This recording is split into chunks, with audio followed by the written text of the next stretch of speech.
अस्सलामुअलैकुम फ्रेंड्स। आज हम डिस्कस करेंगे थोड़ा हार्ट के ग्राफ के ऊपर जो एक्शन पोटेंशियल, जैसे कि हम पढ़ के आए हैं पीछे स्केलेटल मसल्स में भी होता है ये action potential smooth muscles. And now we will discuss about the cardiac action potential system. तो इसमें थोड़ी एक चीज़ एक्स्ट्रा है, तो ये मतलब इजी टॉपिक थी, तो हमने कहा चलो जाते जाते इसको भी देखते चलते हैं। तो ये आप ग्राफ देख रहे हो, ये हम कार्डियक का ग्राफ कहते हैं। मतलब ये जो हमने पीछे पीछे पढ़ के आए हैं एक्शन पोटेंशियल में, जैसे कि डीपोलराइजेशन एंड रीपोलराइजेशन होती थी, तो इसके कुछ फेज़ होते हैं। जैसे कि ये रेड इंडिकेट करा है 0, ग्रीन इंडिकेट करा है 1, 2 एंड 3 एंड 4। इनका कुछ इतना बड़ा डीप मकसद तो नहीं है, बल्कि आप थोड़ा यहाँ जान लें। जो ज़ीरो का मकसद यानी कि जो ज़ीरो है, हमने पीछे थोड़ा डिस्कस कर लिया है कि सोडियम कुछ आयंस होते हैं वो इन्फ्लक्स होते हैं, मतलब एक्शन पोटेंशियल डिस्टर्ब होता है, डीपोलराइजेशन एंड रीपोलराइजेशन वगैरह वगैरह। तो ये जब मतलब एक्शन होता है, ज़ीरो इंडिकेट करा है कि सोडियम कुछ जो आयंस हैं वो इन्फ्लक्स हुए हैं फास्ट सोडियम चैनल की वजह से।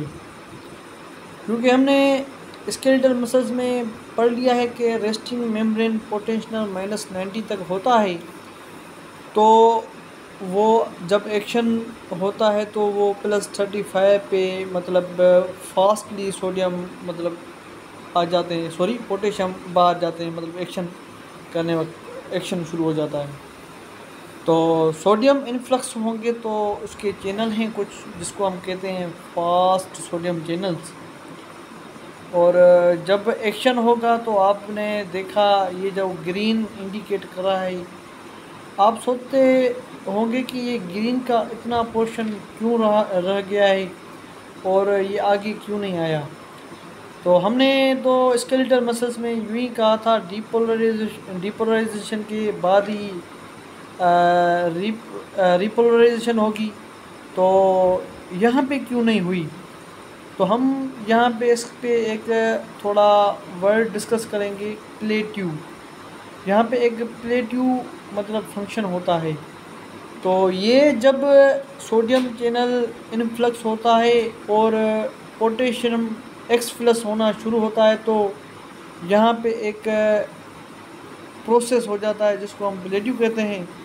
इसमें क्या कहते हैं, ये कह रहा है कि जब पोटेशियम रिलीज़ होगा तो यूं ही रिसेप्टर कह देंगे कैल्शियम को, भाई जल्दी जाओ और उस रीपोलराइजेशन को रोको।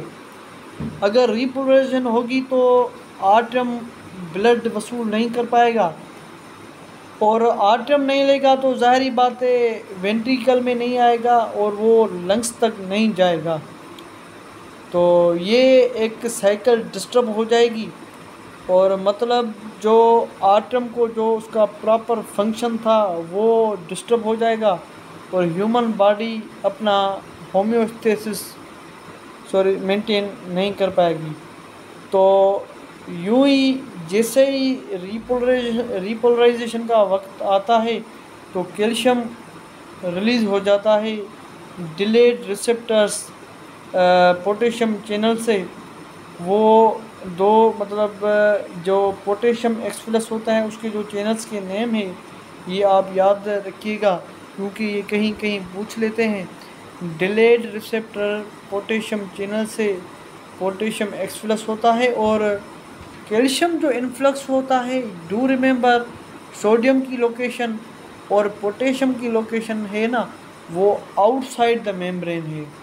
इनसाइड द मेम्ब्रेन सिर्फ और सिर्फ पोटेशियम का है। तो आप देख रहे हो कैल्शियम जो ऊपर से टपका यानी कि इन्फ्लक्स हुआ, तो इसको कुछ चैनल्स के नेम है slow L type calcium channels.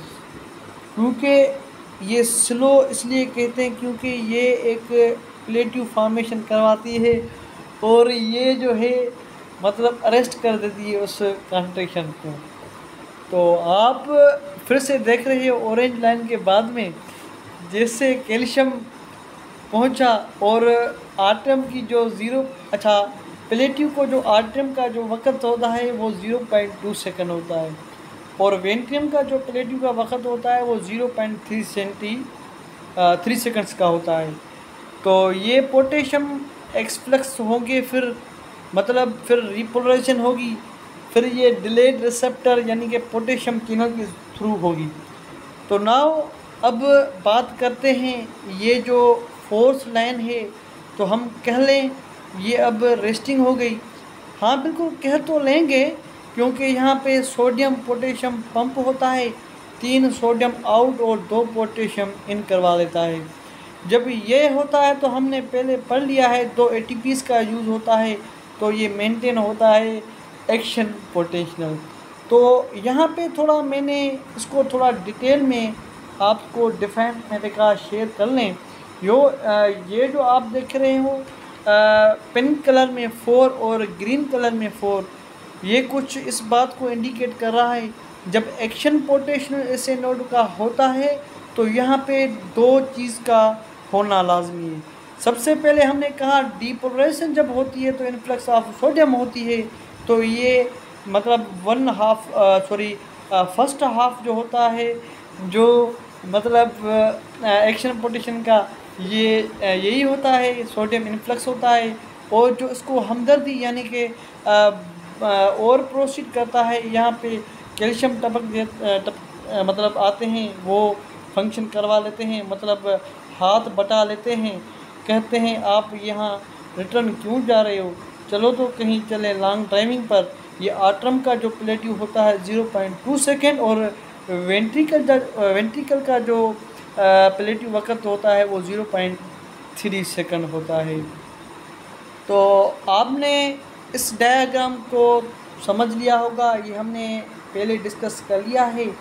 और थोड़ा एक और चार्ट है, थोड़ा हमने कहा ये जो कैल्शियम आते हैं ये किस प्रोसीजर्स तहत आते हैं, कहाँ से आते हैं, तो हमने कहा थोड़ा उनको भी देख लें। ये जो आप डायग्राम देख रहे हो ये एक सिस्टम है कार्डियक का, ये उसकी जो आप देख रहे हो ये वाली, ये इसको एक्स्ट्रा सेल्यूलर फ्लूइड ऊपर, मतलब ये एक सेल और एक एक्स्ट्रा सेल्यूलर फ्लूइड है। और ये जो आप देख रहे हो ये सार्कोप्लाज्म यानी कि इसके ऊपर सेल लेयर है, ये इनर साइटोप्लाज्म होता है। ये आप जो लूप ऑफ हेनले जैसी स्ट्रक्चर देख रहे हो ये लूप ऑफ हेनले तो नहीं है, बल्कि इसको हमने टी ट्यूब्यूल का नाम दिया है। तो ये प्रोसेस कैसे होता है जब एक्शन पोटेंशियल होता है, तो जब एक्शन पोटेंशियल होता है तो ये जब आप इसको चैनल्स देख रहे हो वोल्टेज गेटेड चैनल्स, ये जो हैं ये ओपन हो जाते हैं। जैसे ये ओपन हो जाते हैं तो हमने